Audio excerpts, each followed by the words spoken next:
नमस्कार आप सभी को। आज हम लेक्चर सीरीज़ में नए अभिनिवृत्ति शारीर नेक्स्ट चैप्टर की बात करेंगे। अभिनिवृत्ति शारीर यानी कि निष्पन्नता या पूर्ति। अभिनिवृत्ति का मतलब होता है, इसका निष्पन्नता या पूर्ति का क्या मतलब होता है कि जैसे जब हमारा शरीर शुरुआत से सूक्ष्म शरीर से स्थूल शरीर में निर्मित होता है तो वो किस तरीके से पूर्ण करता हुआ रस धातुओं के द्वारा जो है वो पूर्ण करता हुआ जो है वो पुष्ट होता है और शरीर में निर्मित होता है। तो जिसका इन सब चीज़ों के अध्ययन में जो वृद्धि हमारे शरीर की हो रही है उसके बारे में जिस शास्त्र में हम अध्ययन करते हैं या जिस अध्याय में हम अध्ययन करते हैं उसको हम अभिनिवृत्ति शारीर कहते हैं। इसको हम दो तरीके से पढ़ेंगे, धातु भेद शारीर और गर्भावक्रांति शारीर। ये धातु भेद शारीर और गर्भक्रांति शारीर। धातु भेद शारीर में हम कॉन्स्टिट्यूएंट्स के बारे में पढ़ेंगे कि ये जो हमारा शरीर है वो किन किन तत्वों से मिलके बना है। आचार्यों के अनुसार अलग अलग तत्व के द्वारा बताया गया है। और गर्भावक्रांति शारीर में हम गर्भ में क्या क्या निर्माण होता है, किस किस मास में कौन कौन सा निर्माण होता है, कौन कौन से अंग होते हैं, उसके बारे में हम पूरी जानकारी प्राप्त करेंगे। तो पहले हम आते हैं धातु भेद शारीर या कंपोनेंटल एनाटॉमी। तो धातु भेद शारीर को जानने से पहले हमें धातु को जानना होगा। धातु हमको पता है कि धारणात धातुआ यानी कि जो शरीर को धारण करता है या नित्य वृद्धि करने वाले तत्व होते हैं उन्हीं को धातु कहा जाता है। धातु के साथ साथ हम पुरुष को जानेंगे कि पुरुष की क्या परिभाषा आयुर्वेद में दी गई है। तो पुरुष के लिए कहा गया है पुरीशेते पुरौशेते पुरियाम शेते इति पुरुषः, अर्थात जो भौतिक शरीर में वास करता है, जो शरीर में रहता है उसे ही पुरुष कहते हैं।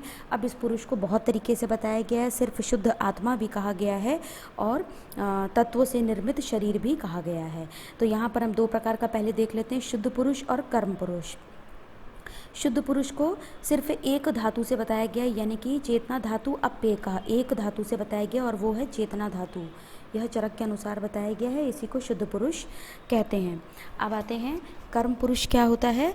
तो कर्म पुरुष पंचमहाभूत शरीरी समवायः पुरुष इति स एष कर्म पुरुष चिकित्साधिकृत, अर्थात ये पंचमहाभूत और शरीरी मतलब आत्मा। यह मैंने पिछले अध्याय में जो शरीरोपक्रमणी अध्याय था उसमें मैंने शरीरी के बारे में बताया था कि शरीरी को जो है वो आत्मा कहा गया है।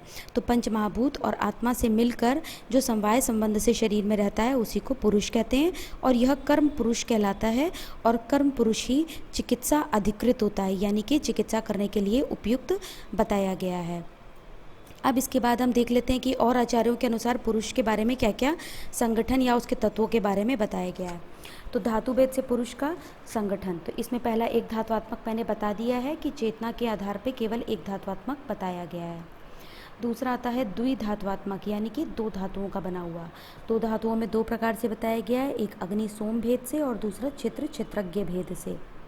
इसको हम लर्न कर सकते हैं कि अग्नि सोम को छिद्र छिद्रज्ञ चाहिए यानी कि अग्नि सोम हम जानते हैं कि शुक्र जो होता है वो सौम्य होता है और जो अग्नि होती है आर्तव जो होता है वो आग्नेय होता है।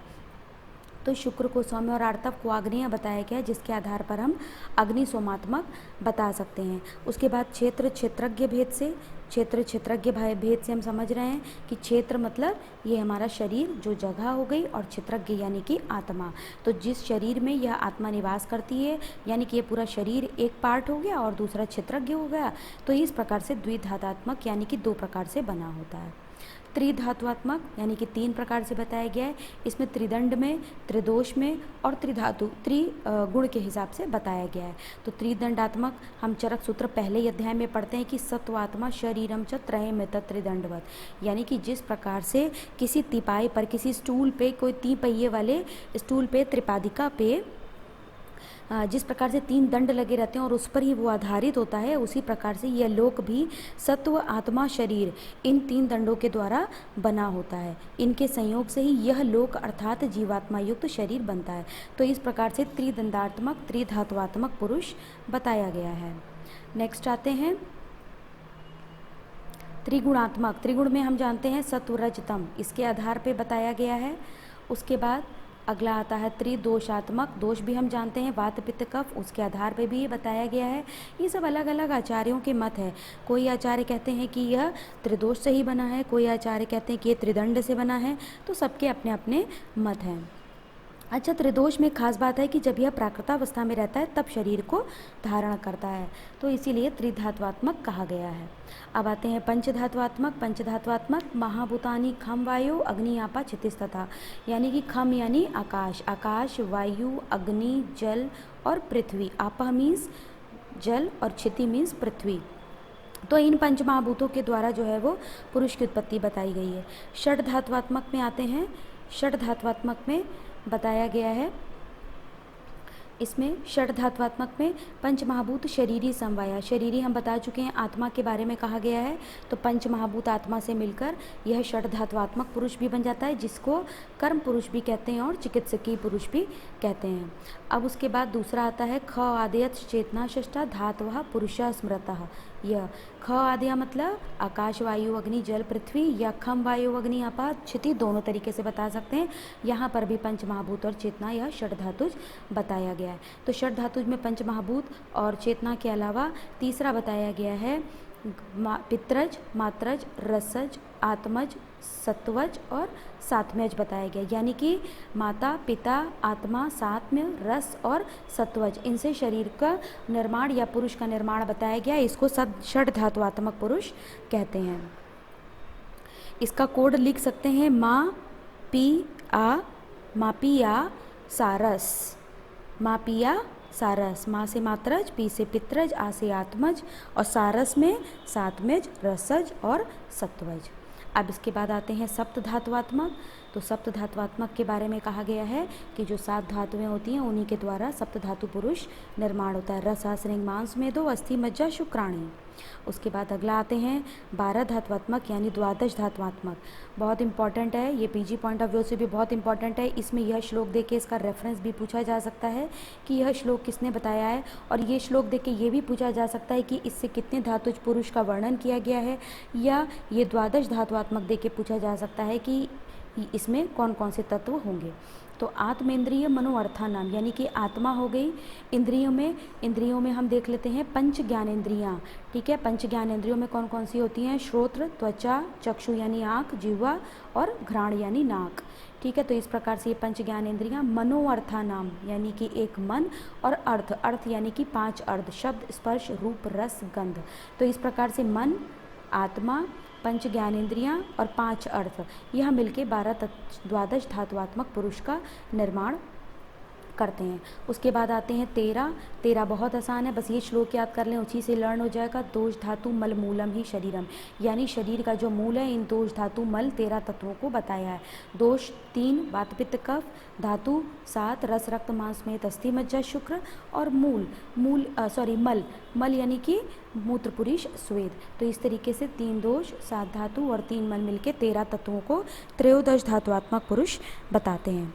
अब उसके बाद हम आते हैं 17 में हमने पढ़ा है आत्मेंद्रिय मनोअर्था नाम यो अयम पुरुष संज्ञ का। तो आत्मा 1, ठीक है। इंद्रियों पे यहाँ पे हम सबको काउंट कर लेंगे 10 इंद्रियाँ, यानी कि 5 ज्ञानेंद्रियाँ और 5 कर्मेंद्रियाँ। तो 5 ज्ञानेंद्रियाँ बता चुके हैं, श्रोत्र त्वक चक्षु जिह्वा घ्राण, और 5 कर्मेंद्रियों में वाक पाणी पाद पायु उपस्थ। वाक यानी वाणी, हस्त यानी हाथ, उपस्थ यानी जननेंद्रिय या लिंग, पायु यानी गुदा और पाद यानी पैर। तो इस प्रकार से 10 इंद्रियां, आत्मा और 1 मन और 5 अर्थ। 5 अर्थ यानी शब्द स्पर्श रूप रस गंध। तो 1 आत्मा, 10 इंद्रियां हो गए 11, और 1 12, 12 और 5 17। तो इस प्रकार से सप्तदश धातुआत्मक पुरुष का वर्णन किया गया है। अब उसके बाद आते हैं चतुर्विंशति मतलब 24 धातुआत्मक कैसे होता है। तो यह भी चरक के अनुसार बताया गया है। इसमें बताया गया पुनश्च धातु भेदेन चतुर्विंशति, यानी कि धातु भेद से वर्णन करते वक्त इन्होंने फिर से 24 तत्वों का वर्णन किया। और ये 24 क्या है? मनोदशेंद्रियाणि अर्थ प्रकृति षष्ठ धातु की, यानी कि मन, 10 इंद्रियां, 5 अर्थ और प्रकृति षष्ठ धातु की मतलब 8 प्रकृति। ठीक है, तो मन और 10 इंद्रियां हो गए 11 और 5 अर्थ हो गए 16। तो ये 16 हो जाते हैं हमारे विकार, और ये प्रकृति हो जाती हैं 8। कौन कौन सी होती हैं हमारी 8 प्रकृति? 8 प्रकृति हमारी होती है अव्यक्त, महान, अहंकार और 5 तन्मात्राएँ। तो यहाँ पे पहले मन देख लेते हैं, फिर दशेंद्रियाण्य अर्था मतलब 5 ज्ञानेंद्रियाँ कर्मेंद्रियाँ, अर्थ से हमारे 5 महाभूत हो गए। ठीक है, पंच महाभूत में कौन कौन से? आकाश, वायु, अग्नि, जल, पृथ्वी, ठीक है। और आगे ये अष्ट प्रकृति हो गई। अष्ट प्रकृति में अव्यक्त, महान, अहंकार और पंच तन्मात्राएं। पंच तन्मात्राएं सूक्ष्म रूप में डिसाइड करेंगे तो शब्द, स्पर्श, रूप, रस, गंध, यह 8 प्रकृति हो जाती हैं। तो 16 विकार, 8 प्रकृति मिलके 24 धात्वात्मक पुरुष निर्माण करते हैं। इसी में चरक ने एक और दूसरे तरीके से बताते हुए बताया है, बुद्धि, इंद्रिय, मनोअर्था नाम विद्या, योग, धर्म, परम। इसी में पूरा इन्होंने बता दिया है। बुद्धि इंद्रिय, बुद्धि इंद्रिय यानी कि जो बुद्धि ये बताए गए हैं यहाँ पे, महान, अहंकार और पंच तन्मात्राएं, वहीं उसी टाइप से हो जाएगा। और फिर इंद्रिय, इंद्रियों में हम पंच ज्ञानेंद्रियाँ, पंच कर्मेंद्रियाँ 10 और एक मन, और अर्थ में हमारे 5 अर्थ हो जाएंगे यानी 5 महाभूत हो जाएंगे। विद्या, योग, धर्म, परम। परम, परम बहुत इंपॉर्टेंट है। पर से यहाँ पर इन्होंने अव्यक्त को ग्रहण किया। तो वही मतलब कि कुल मिला के अगर देखा जाए तो वही अष्ट प्रकृति 16 विकार मिलके जो है वो चतुर्विंशतिक पुरुष का वर्णन करते हैं। इसमें दोनों में बस अंतर यही है, तत्वों में कोई अंतर नहीं है, सिर्फ तत्व में हम जो श्लोक है, श्लोक के बताने का तरीका सिर्फ अलग है, बाकी जो है वो कंटेंट दोनों का सेम है। अब इसके बाद सांख्य के अनुसार 25 तत्व बताए गए, पंचविंशति तत्वात्मक पुरुष। तो सांख्य के अनुसार बताया गया है, सांख्य ने जब वर्णन किया है बहुत ही अच्छा वर्णन किया है इन्होंने। जो हम अष्ट प्रकृति की बात करते हैं तो अष्ट प्रकृति बताते वक्त इन्होंने मूल प्रकृति, अष्ट प्रकृति में से 7 को प्रकृति विकृति बोला और एक मूल प्रकृति अव्यक्त को अलग कर दिया है। एक मूल प्रकृति अव्यक्त हो गई, 8 में से एक निकल गई 7, तो 7 में प्रकृति विकृति बोलते हैं बाकी को, यानी कि महान, अहंकार, पंच तन्मात्राएं, ये 7 प्रकृति विकृति हो गई। और विकृति में वही 16 विकार, एकादश इंद्रिया, पंच महाभूत, ये 16 विकार हो गए। और एक प्रकृति और न प्रकृति न विकृति यानी पुरुष, उसको एक एक्स्ट्रा माना है इन्होंने, ये हो गए हमारे 25 तत्व। ये बहुत इंपॉर्टेंट है, ये पीजी पॉइंट ऑफ व्यू से। इसमें जैसे मान लीजिए कि दे दिया जाएगा महान, महान क्या है? मूल प्रकृति है, प्रकृति विकृति है या न प्रकृति न विकृति है। तो इस तरीके से हमें उत्तर इसका देना होगा। ये बहुत इंपॉर्टेंट है एग्जाम पॉइंट ऑफ व्यू से, तो इसको आप ज़रूर लर्न करें। पंचविंशति में ही आते सुश्रुत ने भी वर्णन किया है, शुक्र शोणितम गर्भाशयस्थम आत्म प्रकृति विकार सम्मूर्छितम। इसको बताते वक्त इन्होंने बताया है कि वही शुक्र शोणित के मिलने पर आत्मा, 8 प्रकृति और 16 विकारों का जो संयोग होता है उसी को कहते हैं। यहाँ पे इन्होंने आत्मा को यानी चेतना को एक्स्ट्रा ऐड कर लिया है और अष्ट प्रकृति, 16 विकार और आत्मा मिलके हो जाते हैं हमारे 25 तत्व। अब ये तो हो गया हमारा धातुओं का वर्णन कि धातु भेद से पुरुष को किन किन प्रकार से बताया गया। जितने आचार्यों के अनुसार बताया गया था वो मैंने सारा यहाँ पे बता दिया है। अब कुछ ऐसा भी होता है कि हमारे शरीर में या इस दुनिया में, इस लोक में बहुत सारे ऐसे तत्व हैं जिनको हम गिन नहीं सकते, जो बहुत छोटे हैं, जिनको हम देख नहीं सकते, जिनको हम अपनी इंद्रियों के द्वारा जान नहीं सकते, तो उनकी गणना असंभव है, नहीं कर सकते उनको हम गिनती। तो उसी के लिए कहा गया है कि अपरिसंख्येय, अपरिसंख्येय अर्थात उनको गिना नहीं जा सकता, उनकी संख्या अनंत है। तो इसी प्रकार से क्यों नहीं गिना जा सकता? क्योंकि वे अति बहुत्वा, बहुत ज़्यादा हैं, बहुत छोटे छोटे, अति सूक्ष्मात हैं और अति इंद्रियत्वाचा, और हमारी इंद्रियों से परे हैं, उनका ज्ञान हम प्राप्त नहीं कर पाते, हमारी इंद्रियां उनको नहीं जान पाती हैं। इसी के साथ उन्होंने कहा है प्रत्यक्षम ही अल्पम, जो हमें दिखाई दे रहा है, जो प्रत्यक्ष है वो बहुत कम है, अनल्पम अप्रत्यक्षम अस्ति, जो नहीं दिखाई दे रहा है वो अप्रत्यक्ष है, यत आगम, और जिसको हम जो प्रत्यक्ष हमें नहीं दिखाई दे रहा उसको हम कैसे जानेंगे? आगम से, अनुमान से और युक्ति से। आगम अर्थात आप्तोपदेश से। आप्तोपदेश मतलब जो हमारे शास्त्रों में कहा गया है, जो हमारे आचार्यों के द्वारा कह दिया गया है, उसके द्वारा हम इसको जानेंगे। तो इस प्रकार से इसको बताया गया है। साथ ही ये एक सुश्रुत के अनुसार, अब चरक ने इस तरीके से बताया आगम अनुमान युक्ति करके, सुश्रुत ने इस तरीके से बताया है। सुश्रुत कहते हैं न शक्य चक्षुषा, जो आँखों से ना दिखाई दे, देहे सूक्ष्म तबो भवी, यानी कि वो बहुत ही सूक्ष्म तत्व हैं। दृश्यते ज्ञान चक्षु भी तपा चक्षु भी एवच, तो उनको हमें ज्ञान चक्षु से और तप चक्षु के द्वारा उसे हमें जानना चाहिए। इस प्रकार से 25 तत्वों का वर्णन किया गया है। अब यहाँ पे आगे कर्म पुरुष के बारे में बताया गया है। तो कर्म पुरुष में पहले भी बता चुकी हूँ, षड धात्वात्मक पुरुष को ही पंच कर्म पुरुष कहते हैं और यह चिकित्साधिकृत पुरुष होता है। ठीक है, तो कर्म पुरुष के गुणों को आगे सुश्रुत ने बताया है कि जिनको क्या क्या सुख दुख का, इच्छा द्वेष का, प्रयत्न यानी कि कायिक वाचिक मानसिक रूप से हम किस चीज़ में प्रवृत्त हैं, क्या प्रवृत्त कर रहे हैं, यह प्रयत्न का। उन्मेष निमेष, उन्मेष मतलब उन्मेष पलक बंद करना और निमेष मतलब पलक खोलना, इसका ज्ञान हो। प्राणपान, प्राण मतलब श्वास लेना और अपान मतलब निकालना। बुद्धि, मन, मनः संकल्प का मतलब होता है कि हमने मन से संकल्प किया कि हमें क्या क्या कार्य करने हैं। विचारणा, सोच विचार कर कार्य करना। स्मृति, जो हमारी पुरानी स्मृति है, विज्ञान है। अध्यवसाय, अध्यवसाय मतलब हमें निश्चित करना कि हमें यह कार्य करना ही करना है। विषयोपलब्धि, और हमें सम्यक इंद्रियों का ज्ञान होना, मतलब इंद्रियों से अपने विषयों की प्राप्ति करना।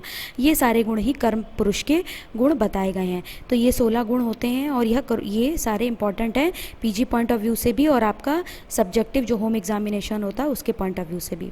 अब हम बात करते हैं चिकित्सीय पुरुष। तो चिकित्सीय पुरुष अगर अलग से आ जाता है क्वेश्चन, तो चिकित्सीय पुरुष में वही षड धातुज पुरुष का ही वर्णन करेंगे जिसको हमने कर्म पुरुष भी कहा है, यानी कि पंचमहाभूत प्लस आत्मा के बारे में। अब हम आते हैं राशि पुरुष, जो बहुत इंपॉर्टेंट है, शॉर्ट नोट में पूछा जाता है ये 5 नंबर के क्वेश्चन में।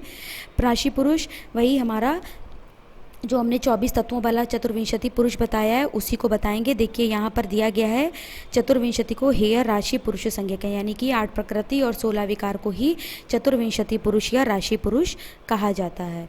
अब इसके बाद हम आते हैं शरीर की सूक्ष्मता या सूक्ष्म शरीर का वर्णन। बहुत अच्छा पॉइंट है और ये बहुत ज़्यादा पहले क्वेश्चन में अभिनिवृत्ति शरीर के साथ इस क्वेश्चन को ऐड किया जाता है। पहली बात तो हम शरीर के 2 विभाग कर लेते हैं, सूक्ष्म शरीर और स्थूल शरीर। ठीक है, सूक्ष्म शरीर हम जान ही रहे हैं, जो शॉर्ट लेवल पे बिल्कुल माइक्रो लेवल पे होता है वो सूक्ष्म हो गया और धीरे धीरे हमारा शरीर बड़ा होकर पुष्ट होकर स्थूल शरीर में फॉर्म होने लगता है। तो जब शुरुआत में सृष्टि की उत्पत्ति के बारे में अगर हम बात करें तो सृष्टि की उत्पत्ति को अव्यक्त से बताया, अव्यक्त से महान और महान से अहंकार को उत्पत्ति बताएगी। महान या बुद्धि तत्व दोनों ही वर्ड यूज़ किए जाते हैं। तो महान से अहंकार को बताया गया। अब अहंकार हमें पता है 3 टाइप का है, सात्विक, राजस और तामस। सात्विक को वैकारिक, तेजस और भूतादि, इन तीनों को अलग अलग कहा गया है। अब सात्विक और राजस इन दोनों की सहायता से इंद्रियों की उत्पत्ति होती है। राजस और तामस इन दोनों की सहायता से पंच तन्मात्राओं की उत्पत्ति होती है। ये बताया गया है अव्यक्त, महान, अहंकार, सात्विक, राजस, तामस, जिसमें आगे बताया गया है कि राजस और सात्विक मिलके एकादश इंद्रियाँ और राजस तामस मिलके पंच तन्मात्रा और पंच महाभूत, फिर पंच तन्मात्राएँ बनती हैं। अब यही पंच तन्मात्राएँ जब स्थूल रूप लेने लगती हैं तो पंचमहाभूत में परिवर्तित होने लगती हैं। तो एकादश इंद्रियों में हमारी कौन कौन सी आ जाएंगी, वही 11 पंच ज्ञान इंद्रियाँ, पंच कर्म इंद्रियाँ और एक उभयात्मक हमारा मन। तो इस प्रकार से इसको बताया गया है। मूल प्रकृति, प्रकृति विकृति और विकार, इसके बारे में मैं बता चुकी हूँ। मूल प्रकृति अव्यक्त हो गई, प्रकृति विकृति में महान, अहंकार, पंच तन्मात्राएं, विकृति में आपके षोडश विकार आ जाते हैं और एक न प्रकृति न विकृति में पुरुष का डिस्क्रिप्शन किया गया है। तो इस तरीके से स्थूल शरीर बनता है।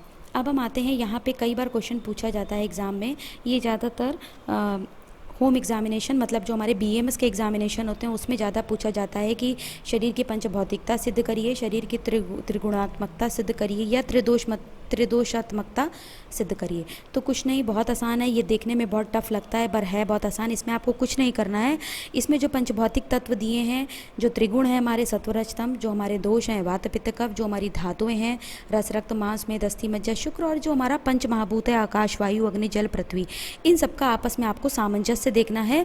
मतलब एक दूसरे से सभी उत्पन्न है। ऐसा तो हम सभी जानते हैं कि जो हमारे दुनिया में, चाहे हमारे लोक में और चाहे हमारे शरीर में, सभी तत्व जो है वो पंचभौतिक होते हैं। तो बस उसी को हमें सिद्ध करना है।